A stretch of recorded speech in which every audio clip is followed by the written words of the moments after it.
नमस्कार दोस्तों। झारखंड चुनाव 2024 की गूंज हर तरफ सुनाई दे रही है। इस चुनाव में एमएलए की काफी बड़ी रोल होती है। कौन बन सकता है एमएलए? इसके लिए क्या क्वालिफिकेशन चाहिए? कौन बनेगा अगला मुख्यमंत्री?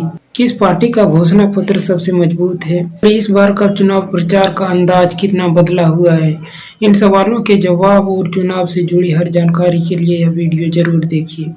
आइए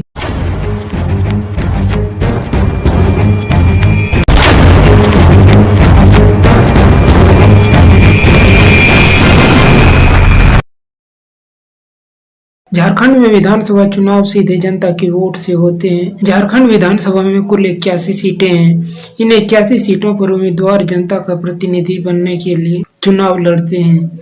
इन प्रतिनिधियों को एमएलए यानी मेंबर ऑफ लेजिस्लेटिव असेंबली कहते हैं। एक युवा जो कम से कम 25 साल का हो तथा वो भारतीय हो। उम्मीदवार को अपने विधानसभा क्षेत्र का मतदाता होना चाहिए, तब वह चुनाव लड़ सकता है। यह निर्दलीय भी हो सकता है या फिर किसी पार्टी से। जो पार्टी या गठबंधन विधानसभा चुनाव में बहुमत हासिल करता है, वह पार्टी या गठबंधन अपना मुख्यमंत्री पद का नेता चुनता है। झारखंड में यह संख्या 41 है। फिर वह नेता राज्यपाल के सामने सरकार बनाने का दावा पेश करता है। बहुमत सिद्ध करने के बाद उस नेता को मुख्यमंत्री नियुक्त कर दिया जाता है। इस बार के चुनाव 2 चरणों में हो रहे हैं।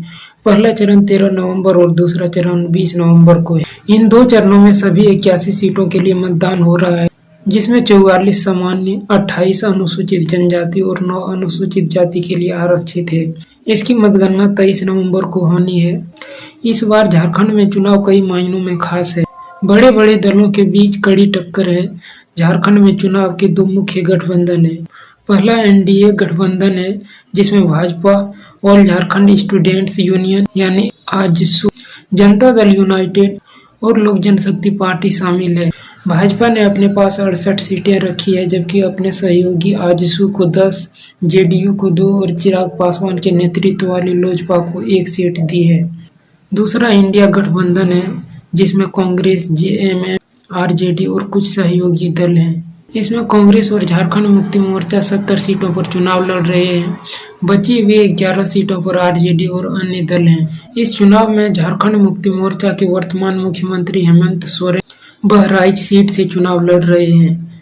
झारखंड विधानसभा चुनाव के पहले चरण के ठीक एक दिन पहले कांग्रेस ने अपना मैनिफेस्टो जारी किया। इस मैनिफेस्टो में बताया गया है, मुख्यमंत्री मेयर सम्मान योजना में हर महीने 1000 रुपये भुगतान किया जाने वाली राशि को 2500 रुपये कर दिया जाएगा। 250 यूनिट बिजली फ्री, सभी सरकारी वैकेंसी 1 वर्ष में पूरी करने का दावा। साथ ही राज्य में जातिगत जनगणना कराने की भी बात कही है।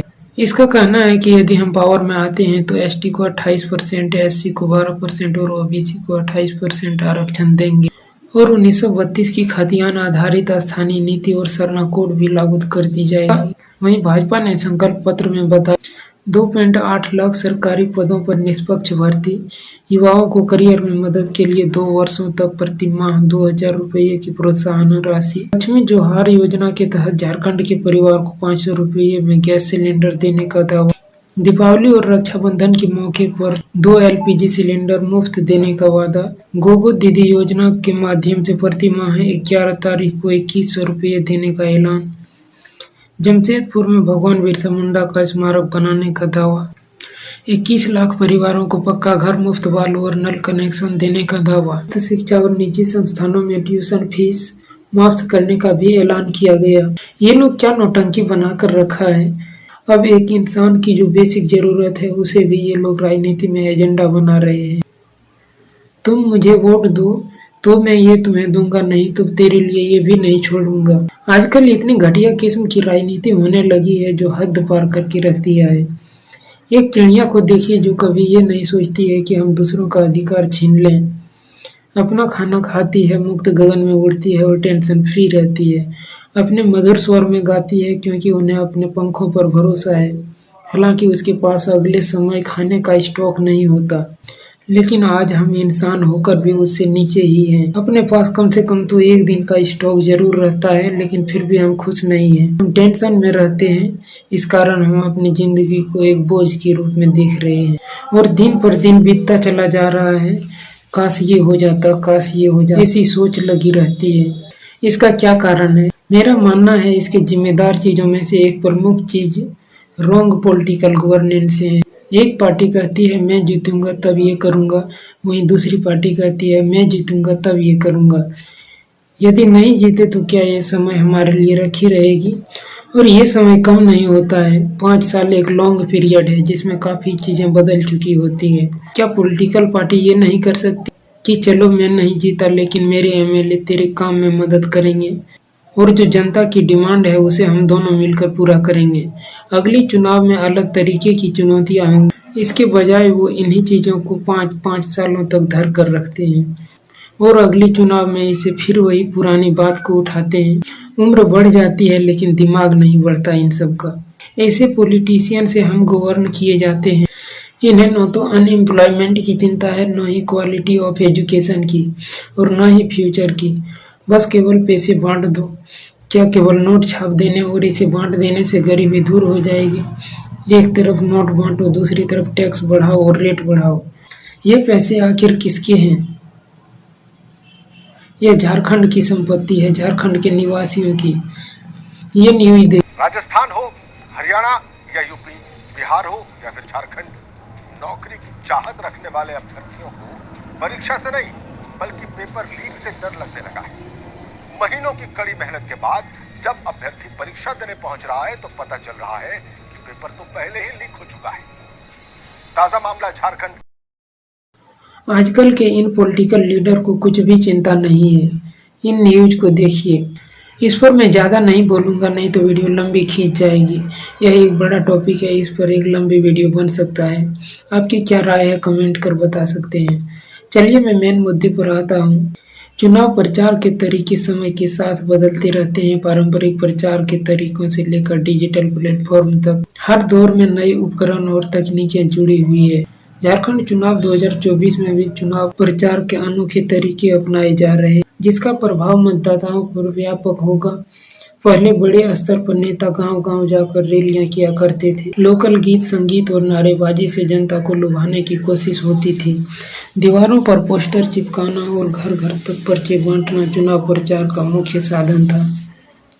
गाड़ियों में लाउड स्पीकर लगाकर घोषणाएं की जाती थी। जुलूस निकालकर नेताओं की ताकत दिखाने का प्रयास किया जाता था।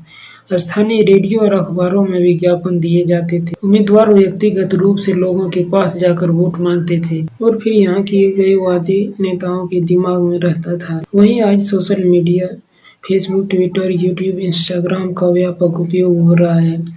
व्हाट्सएप और SMS कैंपेनों पर संदेश भेजे जा रहे हैं। गूगल एड्स और यूट्यूब एड्स टारगेटेड विज्ञापन दिखाए जा रहे हैं। मतदाताओं का डाटा कलेक्ट कर उन्हें व्यक्तिगत संदेश भेजे जा रहे हैं। फिर प्रचार के दौरान जनता की प्रतिक्रियाओं को भी ट्रैक किया जा रहा है। वर्चुअल रैलियां और लाइव स्ट्रीमिंग की जा रही है। और ये सब करने वाले कौन हैं? सब के सब विदेशी कंपनियां। YouTube, Facebook, WhatsApp, Twitter, Instagram.